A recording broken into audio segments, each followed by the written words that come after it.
You've seen the pitches. Be your own boss. Achieve financial freedom. Join our community of successful entrepreneurs.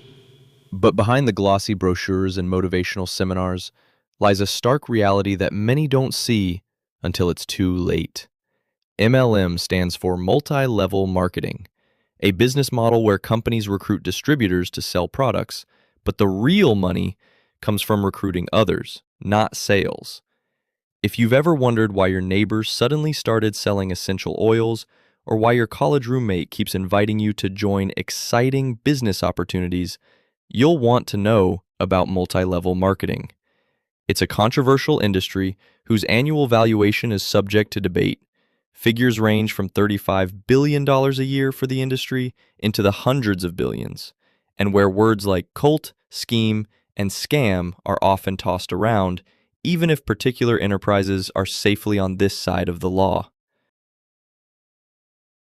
Multi-level marketing, MLM, is a business model where independent representatives earn money through direct sales of products and by recruiting others into the business. Recruits are known as the downline. Those who brought them in, uplines, earn commissions not just on their own sales, but on the sales made by their downline too. Sounds fair, right? Except there's a catch. The real money is made through recruitment, not selling. While the model claims to be about product distribution, in reality, the focus shifts toward building larger downlines, turning these businesses into structures eerily similar to pyramid schemes. The FTC draws a fine line. MLMs are legal only when compensation is based primarily on product sales to real customers, not recruitment. However, that line is often blurred. Here's how it works. You join, buy inventory, and earn commissions by selling. But the big money? That's from recruiting a downline, people under you who also buy in. The problem? The system is mathematically designed for most people to lose. The Federal Trade Commission, FTC, found that 99% of MLM participants lose money.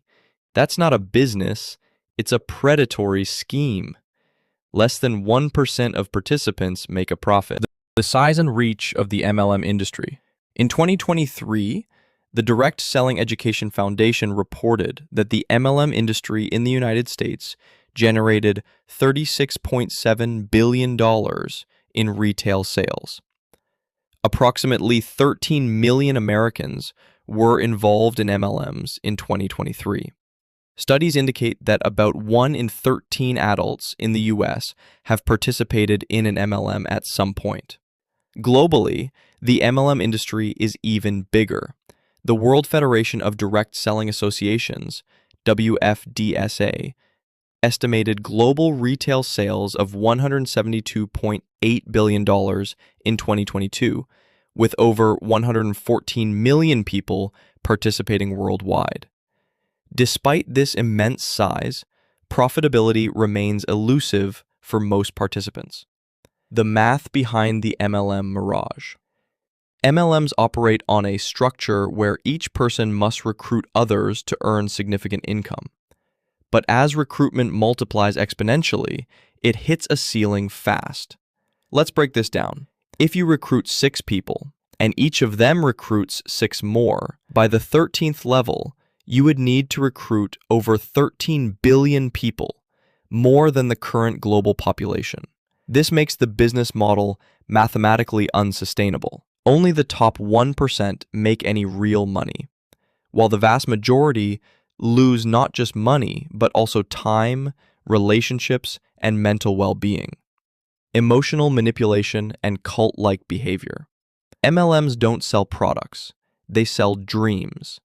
They prey on the vulnerable, new mothers looking to work from home, students seeking part-time income, retirees trying to supplement fixed incomes, immigrants chasing financial stability. These people are promised empowerment, freedom, and community. But the truth is, they're pressured to buy inventory, often thousands of dollars worth. They're trained to hide losses and promote fake positivity. They're encouraged to cut ties with negative friends or family who express concern. It's a classic manipulation tactic, emotional control disguised as motivation. Case studies that expose the truth. Herbalife settled a $200 million lawsuit with the FTC in 2016, accused of operating a pyramid scheme by prioritizing recruitment over retail sales. The FTC concluded it was virtually impossible to make money selling Herbalife products. LuLaRoe promoted colorful leggings and targeted stay-at-home moms, encouraged women to spend up to $10,000 on inventory. Many were left with unsold stock and debt. Settled a $4.75 million lawsuit in Washington state over deceptive practices. The statistics they don't want you to see. According to John Taylor's research, a former MLM participant turned consumer advocate, 99.6% of participants in MLMs lose money. A study by the Consumer Awareness Institute found that the average annual income for MLM reps was less than $2,500 before expenses.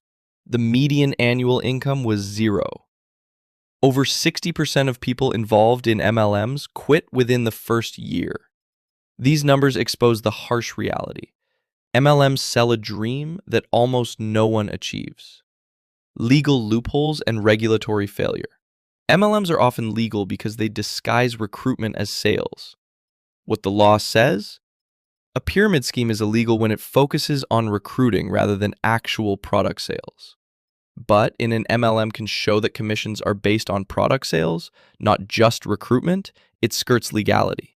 MLMs exploit these loopholes. They force reps to buy inventory, counted as sales.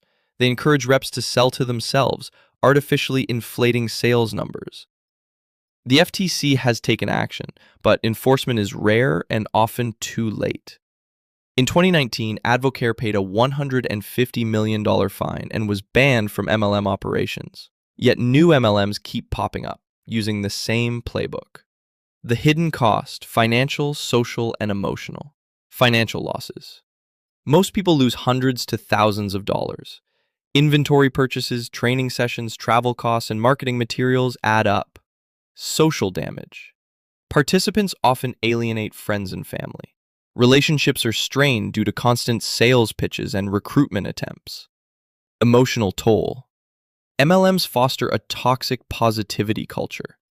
People are told failure is their fault, not the system's. This leads to shame, guilt, depression, and even suicidal thoughts. It's not just a bad investment. It's a personal and emotional minefield. The global scene. MLMs around the world. MLMs are not just a US problem. They're global. India. Companies like QNet have faced multiple lawsuits and bans in various states. China. MLMs are mostly banned, but underground networks persist.